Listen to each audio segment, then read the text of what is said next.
Oh. Chase, you're not supposed to like. Oh, jeez. Straight down. Whoa. Do it again.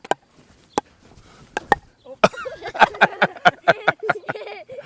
I was like, Hey everybody, Mike here. So Paddlesmash sent this game out to me to try and test. In return, I get to give you guys a review. So we set this thing up here in the yard and we've been playing this thing off and on for the day, trying to figure out how the heck this thing works. And the one thing I want to tell you is it does take a little bit of skill to get this game figured out and learn how to play it. Now, both of my kids are probably a little bit on the younger side to be able to play this game, but that's not stopping us from at least trying and seeing if we can get the hang of it or not. So as you can see behind me here that they're playing, and the concept is you play on teams of two and your teammate would stand directly across from you. And the goal is to try to get that ball hit between both players in one possession, no more than 3 times, and then it changes possession to the other 2 players. Now you can't play this game as well with just 2 players if that's all you've got there available for you. We've had a lot of fun trying to get this thing figured out. Now this is a great game to take with you if you guys go out camping or if you got any events you want to go to. It's no different than like cornhole, and the nice thing about this game is all the contents that you see that we're playing with here all store right there within the black base itself, and that becomes the storage and carrying case for this game. So we basically come out here and set this thing up in the yard, and within minutes we're playing, and then when we get done, we tear it down, and that's all there is to it. Simple as that.